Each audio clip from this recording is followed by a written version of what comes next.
한 곳에 모읍니다. 모아가지고 일단 1차 침전조에서 있죠. 활성탄을 넣으면 굉장히 더러운 물에 뭡니까? 이게 분리되어가지고 슬러지랍니다. 밑에서 깔아앉습니다. 그럼 위에 뽀얀 물이 있죠. 그죠? 그 뽀얀 물을 2차 침전조로 분리합니다. 그래서 한 번, 두 번, 세 번 해서 걸러가지고 최종 맑은 물을 세종 방류합니다. 그런데 그렇게 하려고 하면 돈이 상당히 많이 들죠. 환경기사도 있어야 되고요. 저도 옛날에 그래서 근무할 때 보면 심심하면 공장에 씩 가보면 그 환경기사가 활성탄 들고 있잖아요. 활성탄이 뭐냐면 여러분이 알고 있는 수돗물 냄새 있죠. 소독약 냄새. 그게 바로 활성탄입니다. 그 중화제입니다. 이게. 그걸 싸놔요. 그리고 물에다가 풀면 이게 중화장면 샥 이렇게 돼요. 힘들겠죠? 그게 바로 환경기사가 하는 일이에요.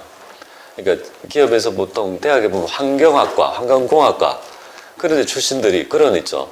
오염에 관한 있죠. 그런 것들을 하게 됩니다. 공장에 좀 계셨던 분은 좀 알 거라고 보는데요.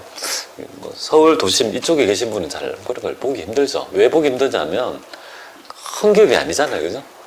큰 기업이면 그런 게 전부 다 정화 시설이 있어요. 그런데 그러면 작은 영세한 기업은 그런 것들을 일일이 다 갖추기가 상당히 힘들잖아요. 그죠? 그럼 어떻게 하냐면 농공단지나 이런 데 산업단지에 보면 일단은 배출을 하면 뭐가 됩니까? 법을 위반하게 되죠. 하지만 그걸 한 곳에 모아가지고 뭡니까? 대체아닙니다. 일단 방류하고 저 밑에서 있죠. 공단에 그 밑에서 공단에서 방류되는 물을 다 모아요. 모으고 거기에 환경기사를 뭡니까? 십시일반 있죠. 사람을 모아서 거기서 사람 한 두 명 고용해서 그 공단에 있는 물을 정화시키는데 비용이 들 거 아니에요. 그러니까 폐수를 배출한 데에 따른 부담금을 내게 됩니다. 강제로. 이런 것들을 의미하는데 그럼 일단은 뭐예요? 법령은 일단 위반했죠. 그죠? 그리고 차선책으로 그걸 정화해서 보내기 때문에 법을 위반한 얘기니까 이 부담금은요. 타법령에서 아니라고 하는 법을, 그죠?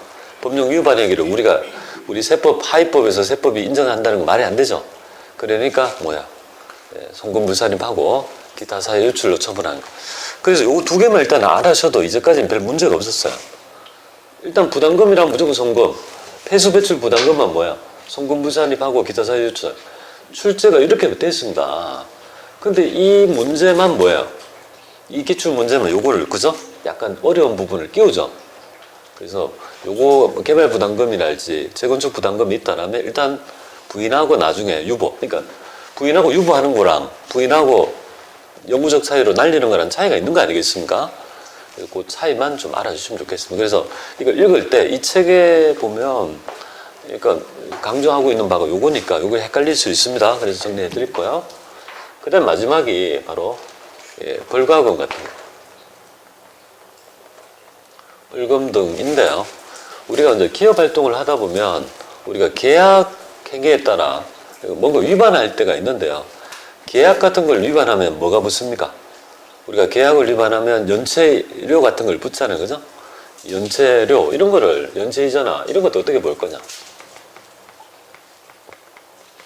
근데 연체는 송금을 인정합니다.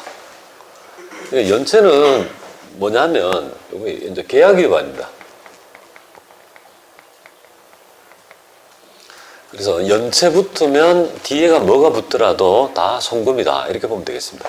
이 계약 위반 행위고요. 이 벌금 등 중에 이런 말 붙으면요. 벌과금, 과태료, 가산금. 그죠? 뭐 이런 말이 붙으면 뭐가 됩니까? 가산금, 가산세 이런 말이 붙으면 요거는 법령 위반입니다. 법에서 정한 바를 위반했기 때문에 내는 있죠. 세금이기 때문에 법령을 위반한 걸 송금을 인정해 줄 수 없는 사고 때문에 송금 불산이 간다는 점. 이 점만 알면 정확하게 이 개념을 알 것 같습니다.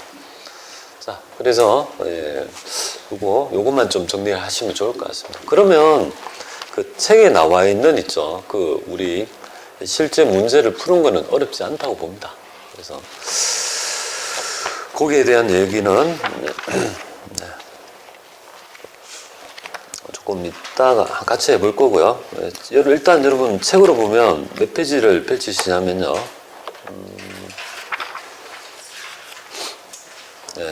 405페이지 405페이지 한번 펼쳐보자. 405페이지에 있는 있죠. 이 세금과 공과 이 명세표를 이렇게 할 겁니다. 근데 이런 것들을 예제 따라하기라고 있는데요. 뭐 따라할 것도 별로 없고요. 뭐냐면 일단은 불러와서 그 항목 중에서 송금이 아닌 것을 그죠? 우리가 옆에다가 송금부사님만 입력하면 되는데 해보겠습니다. 근데 이제 여기서 보면 거기 토지에 대한 개발 부담금이 하나 나타난다는 거죠. 그래서 뭐 그런 것만 요즘 해주시면 좋겠고요. 407페이지 한번 펼쳐보세요. 407페이지 그 뒤에 보면 선급비용 조정명세표가 있죠, 그죠? 선급비용 요거까지 이론적 개념을 좀 말씀을 드리고 기능을 요 두 개 예제를 같이 해서 마무리를 해보겠습니다.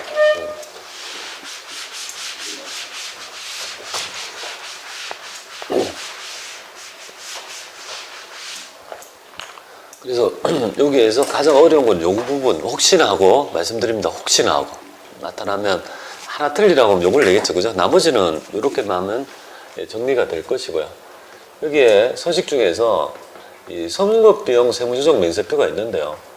이 선급비용 조정 명세표는 뭐냐면 이 회사에서 보면 보험료랄지 여러 가지 있죠. 선급비용 미리 지급한 금액 있죠. 이런 어떤 금액이 많이 있습니다. 그런데 이거를 우리 현행 규정의 재무회계적 관점에서 봤으면 수익과 비용은 지금 현재 측정의 대원칙이 뭐냐면 발생주의에 의한 있죠. 수익과 비용이 측정 아니겠습니까? 그죠? 발생주의에 의해서 측정을 하잖아요. 그런데 회사가 계상한 금액 중에서 발생주의에 의해서 있죠. 수익과 비용을 계상했으면 모르겠는데 만약에 잘못했으면 기말에 적절하게 있죠. 조정을 하게 됩니다. 그죠? 그래서 이런 것들을 그죠? 적절하게 조정했는지를 우리가 조정했는지를 그죠? 명세서를 통해서 우리가 세무조정을 하게 되는데요. 그러니까 회사가 불입한 보험료가 일반적일 겁니다. 보험료를 냈다. 그러면 기말에 미경관 있죠. 내년도에 비용화될 금액만큼은 비용하면 안 되죠. 그 금액을 이렇게 잘 했는지를 확인하는 명세표가 되는데요. 그러면 회사가 이걸 한번 볼게요.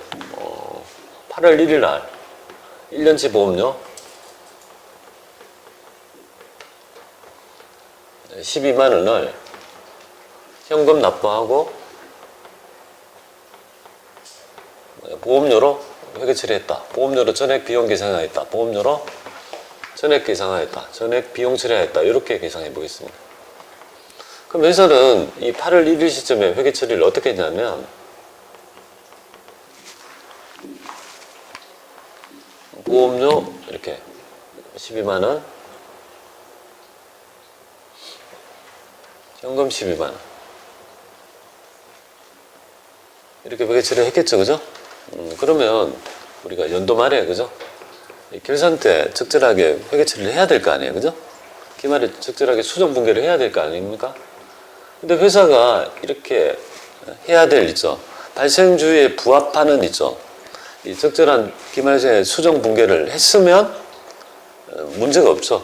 세법도 그런 입장을 취하니까 전혀 문제가 없는데 그렇게 안 했거나 혹은 그죠? 잘못 있죠. 그 금액을 미달 혹은 과대 계상하면 그걸 적절하게 조정해 줘야 되죠, 그죠? 그걸 잘했는지를 보게 되는데 우리 시험 문제에서는 보통 이걸 월할 상각이 원칙이잖아요. 월할 상각한다 이런 단서를 줘요. 월할 상각은 뭐냐면 이게 계산의 편의성을 위해서 한 달을 30일, 1년을 360일로 가정해서 있죠. 계산을 하게끔 하는 형식인데 실제적으로는 그죠? 이 상각 자체가 실제는 어떻게 됩니까? 실제는 월할이 아니고 뭔가 일할 상각이죠. 그래서 그러니까 일자가 남아있는 기간 있죠. 일수를 가지고 이렇게 계산을 하다 보니까 상당히 계산액이 지저분해지죠. 그죠? 딱 안 떨어지잖아요. 지금 만약에 이거를 월할 상각하면 그래서 이렇게 했다고 하세요. 회사는 아무것도 안 했다고 하면 이 세법은 어떻게 보냐면 이렇게 보죠. 월할 상각했다라면 이거 한 달에 보험료가 그죠? 10,000원이잖아요. 그죠? 그러면 우리 올해 기간에 경과되지 않고 미경과된 기간이 내년도에 될 부분은 5개월이죠. 그죠? 그렇지 않습니까? 5개월만큼은 아직 경과하지 않았죠. 그러면 그만큼을 어떻게 합니까? 선거 비용하고 비용 처리하면 안 되죠. 그죠? 이 보험료 이 계상이 과대 계상돼 있잖아요. 그죠? 그럼 여기서 5만 원을 이렇게 하고 여기에는 우리가 선거 비용 5만 원 이렇게 회계 처리해야지만이 적절하게 발생 돈이 112만 원 나갔지만 올해 기간에 발생된 거는 이게 계상이 되면 그죠? 7만 원이고 아닌 것은요. 내년도에 비용화 될 건 5만 원 이렇게 되지 않겠습니까? 안 돼요? 아니 내년도에 미경과된 금액이 얼마입니까? 지금 반대로 생각하시는 것 같은데 7만이네요. 제가 잘못했네. 제가 잘못했네. 7만입니다. 7만 맞습니다. 네, 7만이다. 그죠? 자, 그런데 문제는 이거는 지금 7만이라고 깔끔하잖아요. 근데 실제로는 깔끔하다 안 하다? 안 하죠. 왜냐하면 내년도에 미경과된 월이 7개월이지만 그죠? 7개월은 정확히 말하면 7개월이 아니고 일수로 보면 그럼 7개월이면 37이 210일이 남은 게 아니잖아요. 그죠? 210일이 아니라 181일에서 31일 더하면요 212일이 된단 말이에요. 그럼 이 남아있는 기간이 그죠? 이 선거 비용이 실제로는 12만 원 곱하기 어떻게 합니까? 이거 실제는 곱하기 365분에 212일이 되는 거야. 그럼 이 금액이 이렇게 딱 안 떨어지죠? 얼마가 되냐면 이게 365 하면 이게 뭐 69698이네요. 하여튼 이렇게 그죠? 이게 딱 안 떨어진다 이 말이에요. 딱 안 떨어지죠, 그죠? 그러니까 이런 것들을 그죠? 할 수 있는 맹세표 그런 것들을 지금 이 맹세표는 실제는 일할 상각이잖아요, 요거야, 그죠? 일할 상각을 할 수 있도록 그렇게 해줍니다. 자, 그럼 만약에 이걸 뭐 일할 상각인데 만약 이걸 이렇다 하면 7만이라고 가정하면 결국 세무서는 어떻게 해야 되겠습니까? 바로 송금물산입 해야 되죠, 그죠? 송금물산입하고 너가 계산한 보험료 중에서 7만 원만큼은 바로 있죠? 너무 많이 유보로 처분해야 될 부분이 있습니다, 그죠? 유보라는 거는 뭐냐면 결국은 이 비용을 그죠? 이 비용이 너무 과대 계상됐죠, 그죠? 그러니까 이 부분을 부인하고 7만 원만큼은 유보 처분해서 자산 증가에 유보가 돼 있죠. 선거 비용이라는 자산을 계상해야 됨에도 불구하고 하지 않았다는 겁니다, 그죠? 자, 요런 것들, 그러니까 요런 거는 가벼운 거 두 개 지금 가벼운 거 하잖아요, 그죠? 가벼운 주제인데 간단하다, 그죠? 그래서 요 두 개를 어떻게 그죠? 의미는 아시겠죠, 그죠? 세금과 공과와 기말의 수정 분계를 적절하지 않은 놈을 판단해서 조정하는 맹세표 두 개 우리가 기능적으로 한번 해보도록 하겠습니다. 자, 그러면 우리 기능은 컴퓨터를 조금 켜셔야 되겠죠, 여러분들이? 컴퓨터를 좀 켜시고요. 이걸 한번 해보도록 하겠습니다.